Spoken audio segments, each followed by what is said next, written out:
Oke, Assalamualaikum warahmatullahi wabarakatuh. Selamat datang semua di TMB Channel. Kali ini, di kesempatan kali ini kita bakalan bincang-bincang santai bareng Mas Bobin. Beliau adalah salah satu alumni dari TMB ini, Departemen Teknik Mesin Biosistem, angkatan 53 ya? 53, betul sekali. 53. Berarti baru banget nih, masih hangat nih, baru lulus. Kita bakalan nanya-nanya terkait mungkin lebih ke tingkat akhir dari Departemen Teknik Mesin Biosistem itu ngapain aja, terus mungkin tema dari penelitian Mas Bobin sendiri, dan ya banyak hal lah lainnya terkait ke TMB-an ini. Oke, mungkin langsung aja kenalin diri. Oke, kita buka dulu lah. Lebih kenal, oke? Jadi seperti yang udah dikenalkan, nama saya Bobin Anugrah Sembayang. Katanya udah disebutkan juga. Jadi supaya lebih kenal lagi, kebetulan di TMB itu saya jadi divisi TBI atau Teknik Bioinformatika. Jadi di TMB itu ada 4 divisi ya. Departemen TMB atau Prodi TPB gitu kan. Itu ada 4 divisi, ada yang mesin dan otomasi, ada yang bioinformatika, energi terbarukan, sama pasca panen. Jadi saya konsentrasinya lebih ke bioinformatika. Nah, berarti pemilihan tadi keempat divisi itu di tingkat 3 ya? Apa tingkat 4? Jadi di tingkat 3, benar di tingkat 3. Jadi alurnya itu kalau kita mau penelitian di TMB ada yang pertama kita itu harus milih dosen. Milih dosen ini sebenarnya sekalian milih divisinya mau apa dari 4 tadi itu. Jadi nggak menutup kemungkinan kalau sebenarnya penelitian kita itu ya punya overlapping lah sama divisi yang lain. Misalnya kita mau bikin mesin untuk bikin biofuel, kita anak TMB bisa, anak TET juga bisa sebenarnya, jadi nggak mempermasalahkan. Cuman di sini artiannya yang lebih seperti itu ya kita itu milih dosen gitu. Milih dosen. Yang pertama kita milih dosen itu sekitar semester 6 sebelum kita KKN ataupun praktik lapangan. Kalau zaman saya itu ada praktik lapangannya.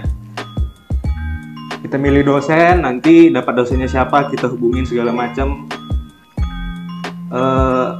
secara verbal ataupun ya lewat WA gitu kan boleh. Lalu jadi ada lagi setelah milih dosen itu nanti kita milih kita KKN. Baru ada namanya itu seminar proposal.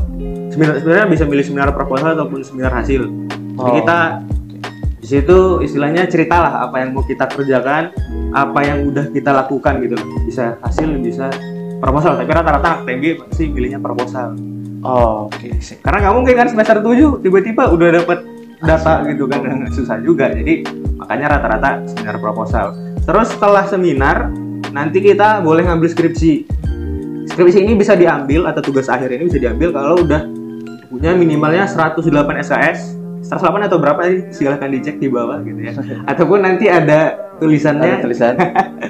Terus setelah kita memenuhi persyaratan 108 SKS ataupun nilai-nilai IPK harus di atas 2 gitu kan, barulah kita boleh ngambil yang namanya tugas akhir. Oh ya, KKN juga harus udah lewat. KKN juga harus udah mengambil KKN. Baru kita ngambil tugas akhir. Pas tugas akhir ini ada lagi beberapa perintilan-perintilannya banyak banget. Itu nanti mulai dari bikin proposal lagi.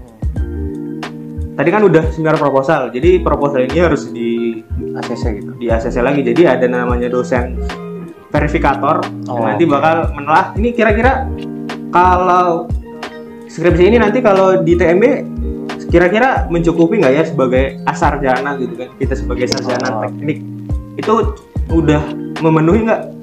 Apakah ada yang harus diperlebar ataupun udah terlalu jauh gitu kan? Kan nggak mungkin juga TMB pengen mahasiswanya penelitiannya 2 tahun gitu, nggak mau juga kan. Jadi itu dikasih batas-batasan, nanti paling kasih saran yang baik-baik tentunya, dan bisa nggak lama kok. Baru kita urus proposal, barulah itu udah kayaknya sambil berjalan konsul lah sama dosen pembimbingnya.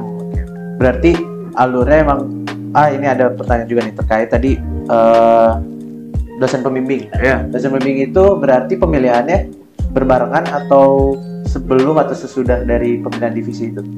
Jadi sebenarnya nggak ada istilah milih divisi sih sebenarnya. Oh. Divisi itu yang punya dosen-dosen tuh ada divisi ini segala macam. Oh, berhubung gitu. Iya, dosen ini divisinya pembimbing. apa gitu. Oke, jadi Misalnya dianggap misalnya saya ngambil teknik bioinformatika ya, misalnya dibilang member dari TBA Lab gitu boleh aja. Oke, tapi terkait matkul-matkulnya sendiri ada yang pembeda dari tiap misalnya di semester kan tadi ngambil di semester 6 ya. Waktu semester 6 itu ada nggak sih perbedaan matkul-matkul dari tiap orangnya, apa tetap masih paketan yang sama? Sebenarnya ya namanya TMB matkulnya sama semua. Divisi kita milih satu dosen juga nggak membuat kita punya matkul yang berbeda. Cuman biasanya dosen itu akan memberi saran gitu kan. Itu udah semester 6 ya. Semester 6 sebelum semester 6 itu semester 6 dan semester 7 itu ada namanya mata kuliah elektif. Oke. Mata kuliah elektif kita juga bisa pilih supporting course dari departemen lain ataupun kita bisa ngambil minor gitu. Minor udah dari lama awal. sih. Tapi nah itu nanti kita didiskusikan, misalnya kita mau ngambil topik apa, nanti disarankan kita harus ngambil mata kuliah apa. Kayak ya kan namanya kuliah kita bukan cuman sekedar ngobrol lah, tapi juga dapat wawasannya, dapat lingkupnya juga ada. Jadi biasanya dosen akan ngasih mata kuliah apa yang cocok kira-kira gitu loh, supaya wawasan kita itu cukup untuk nyampe ke situ. Misalnya kita kalau mau bikin alat sortasi ataupun alat segala macam itu pasti disaranin untuk ngambil mata kuliah robotik itu semester 7 atau 6 gitu. Oh, berarti pasti ada beberapa matkul yang beda ya tiap orangnya di elektif itu. Itu bebas sebenarnya, kita nggak ngambil elektif juga nggak apa-apa. Tapi akan lebih bagus kalau nyambung gitu loh dengan rencananya apa. Tapi ya kebanyakan anak TMB ya semester 7-8 juga baru mikir mau baru mau ngambil. Oke. Berarti tapi jatuhnya kalau terkait SKS sendiri bisa lebih cepat ya justru yang ngambil elektif misalnya dari semester 6 gitu. Apa nggak ngaruh juga? Oh jadi gini, boleh nggak ngambil, tapi kita harus tahu dulu. Jadi syarat kita sebagai sarjana teknik itu harus punya 144 SKS. Ya. Kalau kita ngikutin pakai TMB, nggak milih elektif, itu cuma dapat 138 kalau nggak salah. Jadi ya mau nggak mau kita harus ngambil elektif atau nggak SC. Tapi yang lebih bagus ya ngambil elektif lah. Oh berarti selama ini saya salah persepsi nih. Nggak apa-apa, masih soalnya muda. ada yang bilang katanya TMB itu berhubung paketan, kita tidak diwajibkan SC. Ternyata masih kurang ya? Ya masih kurang. Paketannya masih 138 kalau nggak salah. Jadi kita itu udah sama apa KKN ya? Itu udah kehitung. Udah sampai lulus. Oh, Sampai lulus. Jadi kalau paket tambah elektif ya lulus lah. Ngambil elektif 2 lulus lah. Oke, berarti wajib ya jatuhnya. Ya, mau nggak mau elektif. Iya, elektif tuh bisa dipilih. Walaupun sebenarnya harus ambil mata kuliah lain lah. Gitu loh. Tapi ini nggak berlaku ya untuk kalian mungkin nanti TMB muda dengan apa? Kurikulum. Ya, udah K20. Itu beda lagi. Mereka belajar udah beda zaman kita gitu. Banget. Nah, tadi terkait tadi kalau dosen pembimbing terus ngambil tugas akhir dengan syarat apa tadi yang TA itu? TA itu harus SKS-nya berapa ya? 120. Oh iya, batas minimal SKS. Udah KKN. Terus berarti wajib juga KKN. KKN wajib. Nggak boleh kita nggak KKN, guys. Sama tadi apa kerja lapang itu mah udah beda ya? Itu udah nggak ada sekarang. Zaman dulu. Jadi dulu tuh kita bisa ngambil praktikum lapang gitu loh. Kita praktek langsung ke pabrik ataupun ke instansi yang berhubungan lah sama keteknikan pertanian. Baru ngambil TA di situ. Tapi posisi kalau misalnya kita belum ada judul untuk tugas akhir, itu apakah masih kita bisa berunding dulu sama dosen atau gimana sih? Nah sebenarnya apa emang harus dapat judul dulu dari kitanya mengajuin baru? Oke, ini. Jadi kan gini, kita dapat dosen tuh semester 6 nih. Awal-awal semester 6 kita udah dapat dosen nih. Udah dibagikan form terus nanti dosennya juga udah apply. Udah accept gitu lah dari mahasiswanya. Oh, kamu jadi pembimbing saya, mahasiswa bimbingan saya. Ya udah, nanti di situ dari semester 6 sampai semester 6 berakhir. Nah, itu KKN. baru mulai semester 7 sampai akhir semester 7, semester 8 sampai selesai semester 8. Jadi 6, 7, 8 gitu kan. 6 dan 7 itu waktunya, 6 itu utamanya kita mempersiapkan KKN, ataupun bisa kita kalau mau konsultasi rencana ke depan itu mau ngapain. Semester 7 kita emang udah mulai ngobrol gitu lah, mulai diskusi, sama langsung mempersiapkan namanya seminar tadi. Karena seminar itu setelah UTS, jadi setengah semester lah waktu kita untuk ngobrol sama dosen, diskusi sama dosen. Setengah semester berikutnya kita harus ikut namanya seminar. Seminar itu kadang berarti udah dapat judul, udah proposal ya? Iya, boleh. Tapi masih kasar juga nggak apa-apa gitu? Tapi yang penting udah di ACC sama si dosen tuh? Iya, tentunya. Udah diterima lah oleh dosen pembimbingnya, barulah semester 8 eksekusinya itu loh. Oke. Berarti beres sempro pun masih bisa rangkai proposal gitu? Iya, jadi kan kita kan masih masukin, istilahnya gini. Tadi itu rencana proposal untuk mata kuliah seminar. Iya. Kita belum masukin ke departemen. Kita harus habis itu kita harus masukin lagi ke departemen. Nanti ada dosen verifikatornya, baru deh. Di seminar itu juga kita sebenarnya dikasih saran. Cuman kalau dosen seminar itu nanti dosen waktu mata kuliah seminar, ya itu dia pakai ya dengan pengetahuannya dia, apakah dapat dosen dari divisi mana. Biasanya kalau udah ke arah pas dosen verifikator yang udah kita masukin departemen, itu nanti dia bakal lebih kaji lebih dalam lah. Karena kan di seminar ini cuma waktunya 15 menit gitu. Jadi ya waktunya juga lebih singkat. Kalau dari verifikator, waktu dia untuk memverifikasi punya kita itu proposal gitu itu seminggu. Jadi bayangkan 15 menit versus seminggu gitu. Verifikasinya seminggu ya? Iya. Jadi itu rekap sebentar, tadi seminar, baru apply ke departemen, baru tugas akhir, sidang, baru kita ngurusin administratif untuk lulus. Jadi kita nggak ada SMHAS, nggak ada yang lain-lain lah. Kita cuma ada seminar, mata kuliah seminar ya, bukan bagian dari tugas akhir, tapi wajib. Baru proposalnya masukin, sidang, baru administratif untuk kelulusan. Oke, berarti tapi di sidang itu tetap bahas ini kan ya, hasil dari si. Oh ya, jelas dong. Jadi kita kan kalau departemen ada yang namanya bahas seminar hasil, dia akan ngomongin apa aja hasil yang didapat. Kalau kita cuma ada sidang, kita nggak ada seminar hasil. Kalau mereka departemen lain kadang ada yang sidangnya itu bukan cuma masalah seminar hasil, bukan hasil dari penelitiannya, tapi juga istilahnya istilahnya itu kayak komprehensif lah. Dia bakal ditanya-tanya lagi 4 tahun kemarin ngapain aja gitu. Jadi kayak kilas balik lagi. Iya. Kalau di tempat kita hanya hasil penelitian. Itu di tingkat akhir semester. Iya. Nggak harus semester 8. Semester 7 bisa banget kalau teman-teman mau lulus di semester 7 boleh. Kita ngambil semester 7. Semester 7 udah ambil mata apa? Kita kan udah KKN nih. SKS juga udah cukup. Kita ambil tugas akhir boleh. Cuman kalau nggak dikerjain, nggak ada ujian selama 1 semester ini, dibikin belum lulus, baru kita semester 8 lagi mulai. Itu. Berarti jatuhnya kalau tepat waktu itu 4 tahun bisa? 4 tahun bisa, 3,5 juga bisa. Ya. Mulai penelitian, mulai ngambil data semester 7 awal, akhir semesternya udah sidang juga bisa. Oke, kalau dari Mas Bobin sendiri waktu TA-nya itu judulnya mengenai apa? Tapi kan tadi bidangnya udah disebut juga ya, divisinya dari TBI itu kayak gimana tuh selama penyusunan tugas akhir? Jadi divisi saya teknik bioinformatika atau teknik sistem informasi dan manajemen pertanian.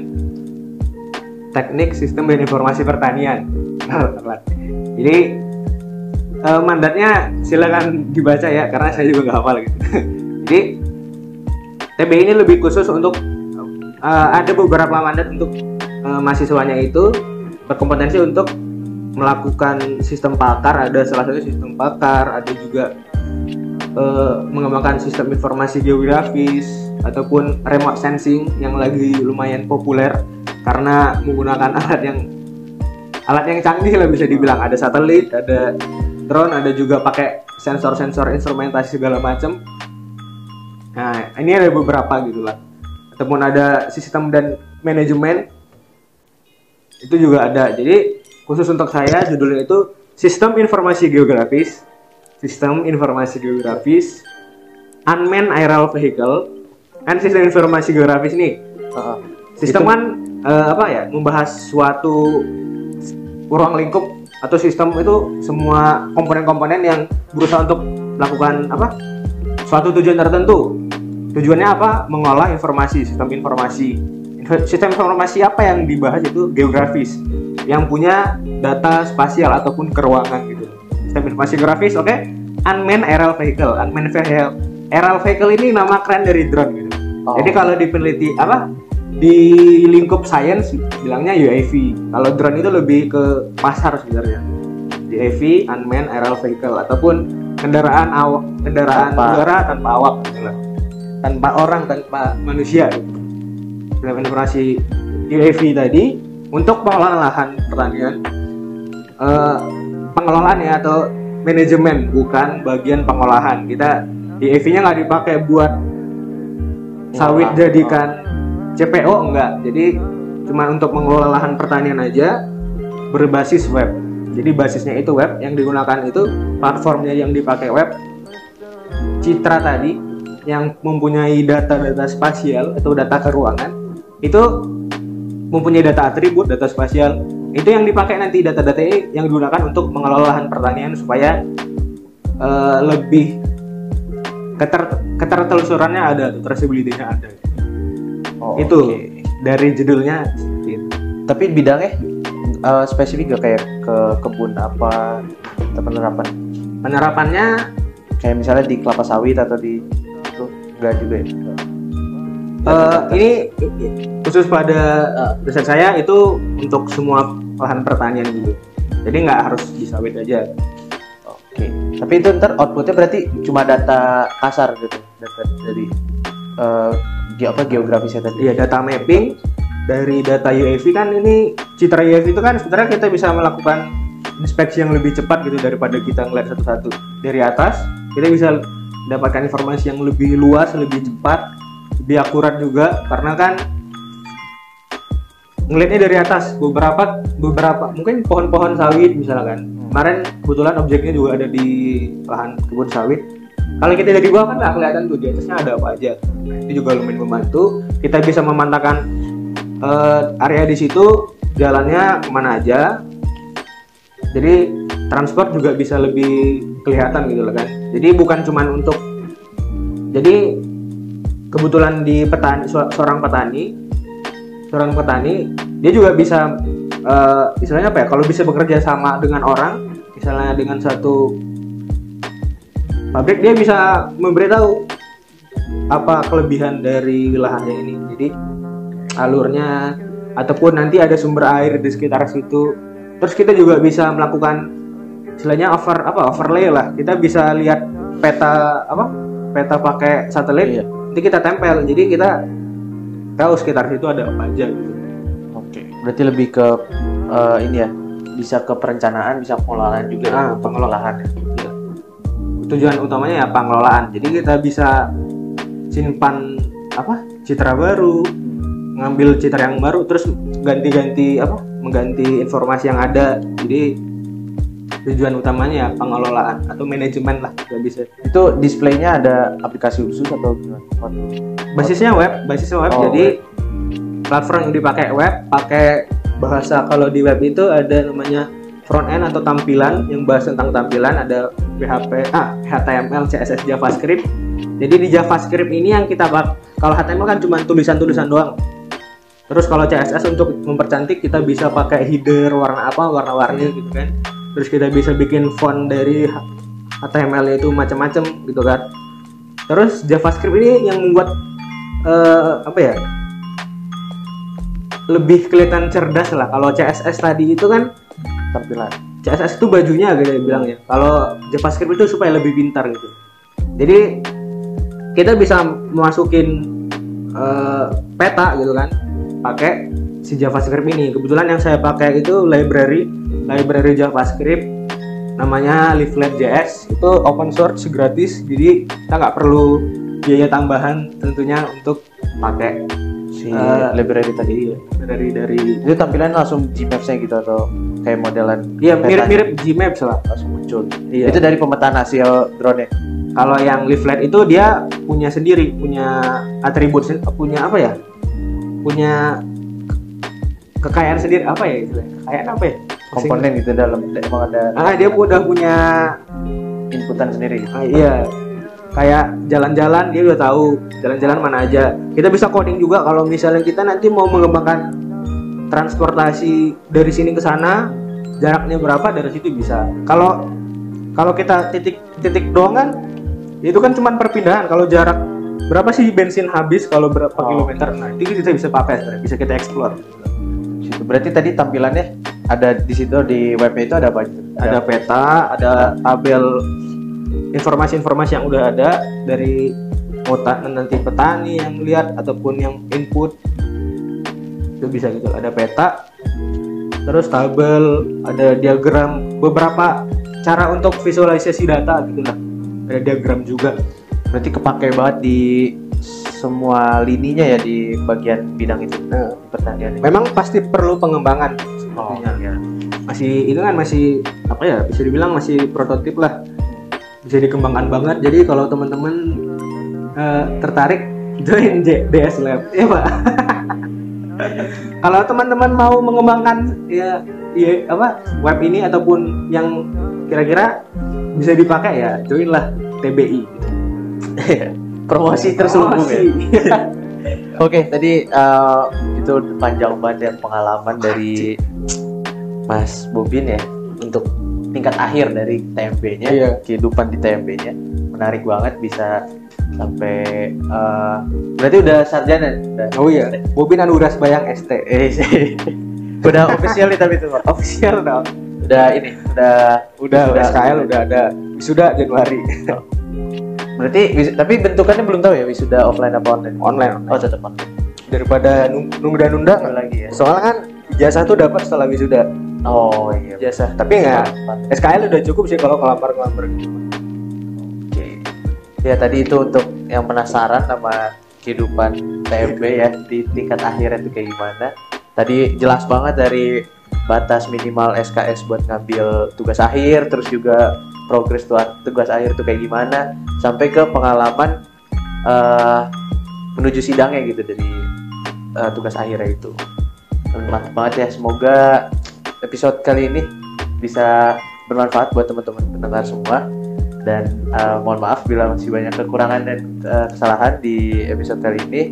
Semoga bisa jadi poin untuk evaluasi dari tim kreatif TMB Channel ini. Oke, mungkin cukup sekian. Terima kasih. Assalamualaikum warahmatullahi wabarakatuh.